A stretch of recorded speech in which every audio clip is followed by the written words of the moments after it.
I have all kinds of little programming tidbits that I say to myself. I'm like, dig deep. Just dig deep right now. Like, it hurts. You, even at this stage of the game, when you're trying to now take another big leap, you still have gas in the tank. Welcome to Sales Assassins, the podcast that unveils the lost art of word-of-mouth marketing for professionals just like you. We cover everything from building relationships and nurturing connections to overcoming the challenges of modern marketing. You'll learn how to stand out in a crowded market, charge confidently for your services, and create an army of people recommending you without hesitation. Now, let's dive in and make you deadly effective at sales.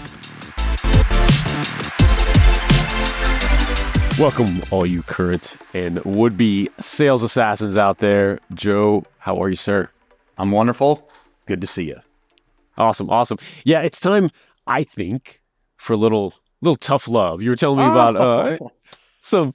It's my favorite. Not to you. This isn't an intervention or anything. But you were telling me about kind of a meeting of, shake people, slap them around a little bit in Sales Assassins of, this idea that you've got more than you think you've got. And honestly, this, really builds on the last episode of, thinking bigger and stepping into that. You're capable of way more. And this is the same idea, only applied to your obstacles. You can get through more. You can handle more. You can handle more adversity.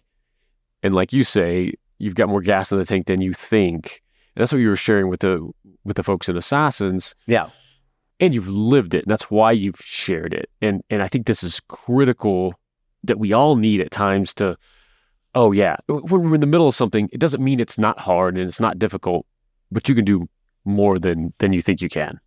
Yeah. Well, I want to make sure I'm not preaching here too much. I think whatever's in front of us is the hardest thing we're dealing with. I mean, even if sometimes, I don't know if those of you who have kids out there, sometimes they tell you they're struggling with something and you're like, what? But to them, it's the biggest thing they're dealing with. To your spouse, it's the biggest thing they're dealing with. You're dealing with your own battles, you're dealing with your own obstacles and everything, and they're dealing with theirs. So I try not to tell someone that their problem isn't a big deal. It's not really what I'm saying. What I'm saying is you have more inside of you than you're giving yourself credit for.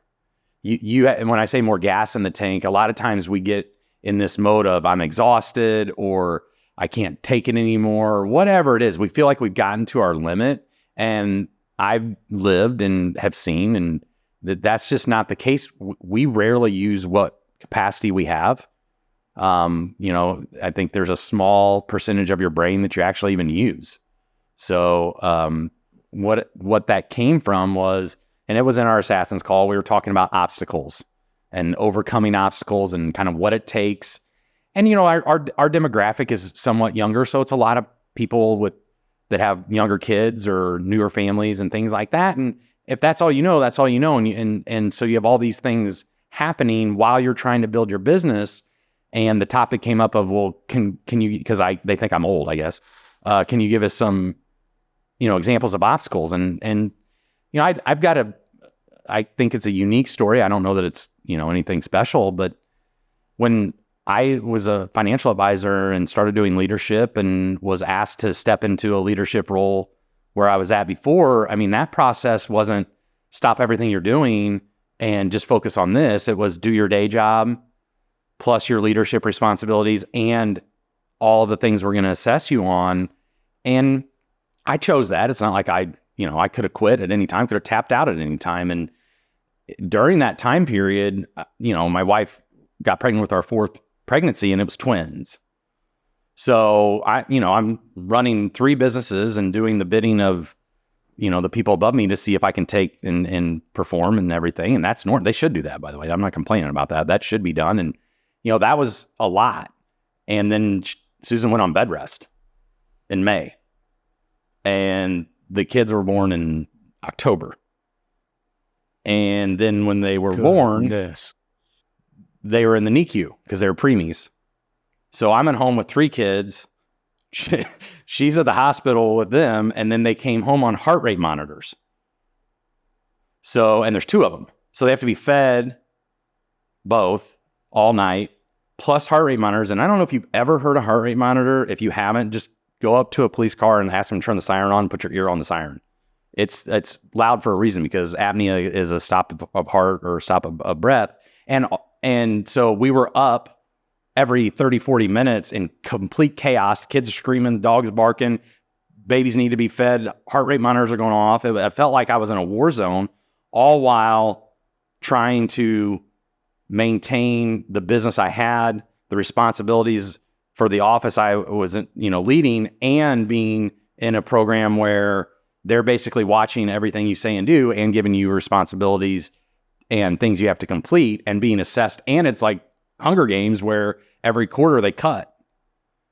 So no sleep, no rest. I mean, complete chaos. And, I know today, and this is going to go over like a lead balloon in today's environment, like paternity leave was not it wasn't looked on like super favorably. It's not like they told me I couldn't do it. It was just like not, I took 2 days off, I believe, when the babies were born. And, I'm not whining about it. I mean, I've got big capacity now because of it. I mean, what I'm saying about it is, if you get through something like that and you fight through it, your capacity to do things goes through the roof. And, I stole this from Brian Tracy, one of my mentors. Life's a parade of problems, and it's usually followed up with a big event called a crisis. So as soon as we got out of that, when they actually went off the heart rate monitors, kind of normalized, we were getting sleep and life came back, and I got through the program, and it was, something I was really proud of and got placed or whatever.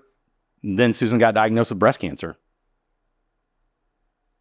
So, it doesn't, it's not like it ever stops. And yeah, that was, that was hard on her. I mean, I guess I don't really think it was physically hard on me, but mentally you're trying to maintain, you're in a new role, and, the person you care about most in the world is, uncertain for sure. So but it allows you, and I know I am preaching here, but when you find yourself in a situation where you feel like you can't go any further, or you don't have the gas that we talked about, you actually do. It's just how important is what you're trying to do to you. And with, you don't have to sacrifice all of your time with your family. I also think society has kind of conditioned us to think that it's the amount of hours we spend, and it's not.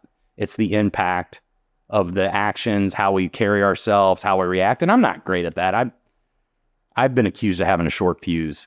So, I mean, but that's what, if you're thinking, what are my kids, am I neglecting them? You're not. They actually feel events and things like that more than time. They can't measure time.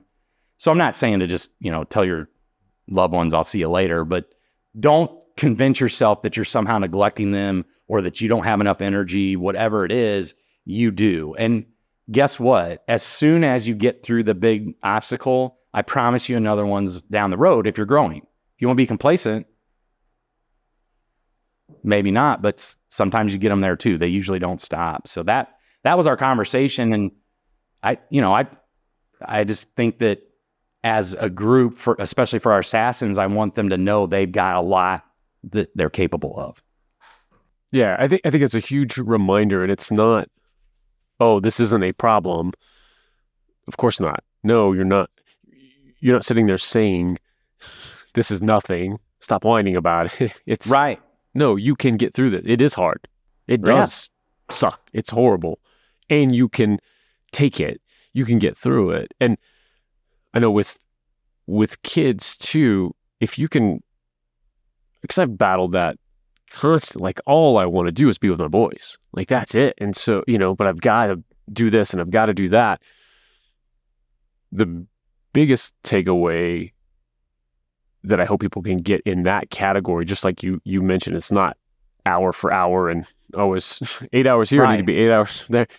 But it's that focus and attention that you can give when you are with them is everything. When you can maintain eye contact when they're trying to tell you a story, and be fully present with them, that's everything. And of course, make that a goal to be with them as much as possible and be that interaction. But step one, when you're there, really, truly be there. And we all know, like, we know when we haven't been.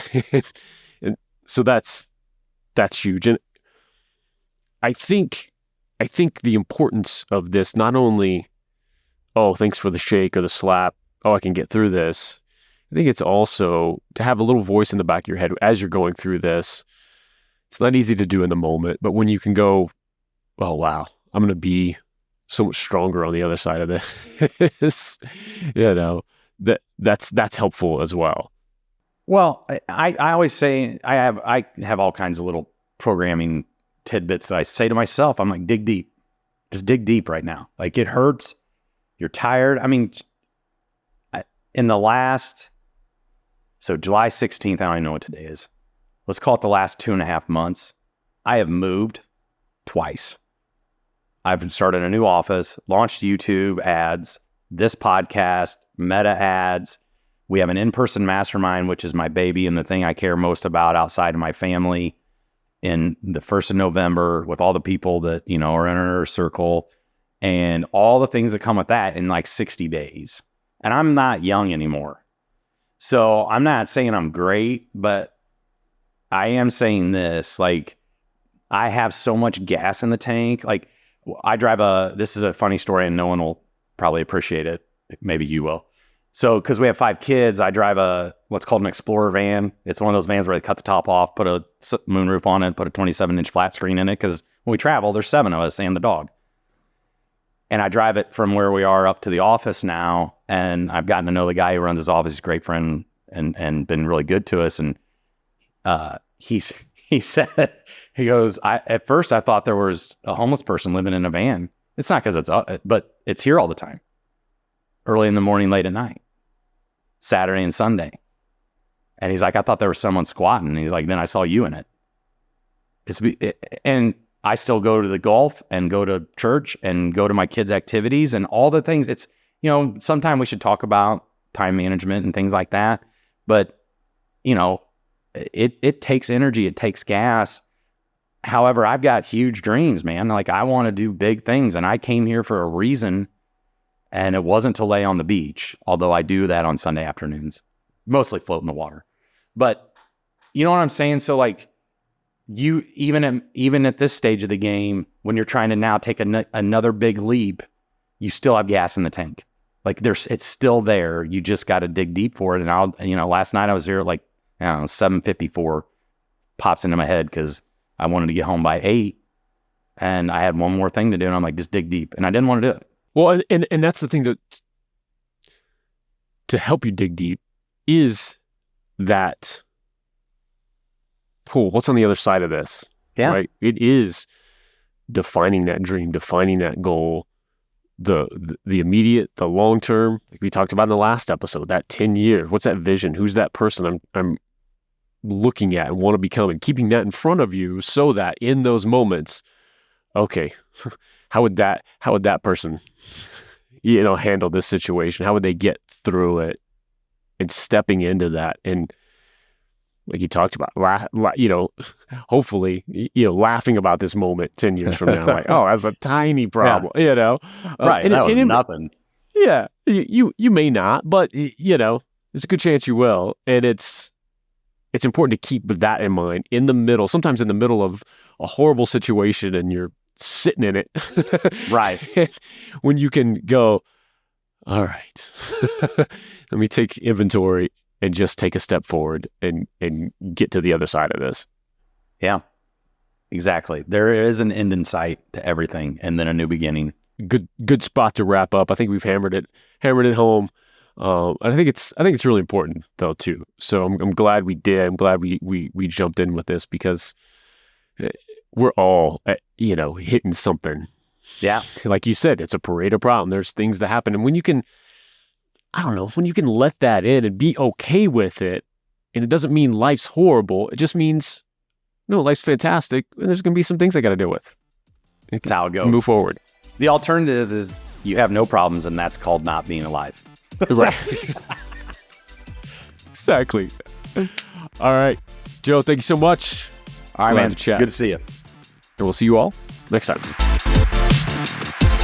In a sea of endless digital noise, your ability to connect and generate authentic word of mouth is your deadliest weapon. Whether you're just starting out or you're looking to break through to the next level, the principles we discuss here are your blueprint for success. It's all about being the most trusted and valued in your network. To maximize what you've learned today, visit joinsalesassassins.com to see how you can become a true sales assassin in your industry. Until next time, keep sharpening your skills, expanding your network, and remember, in the world of sales, the true assassins strike silently but effectively by doing what nobody sees coming, building genuine connections and powerful relationships. Stay deadly, stay authentic, and we'll see you on the next episode of Sales Assassins.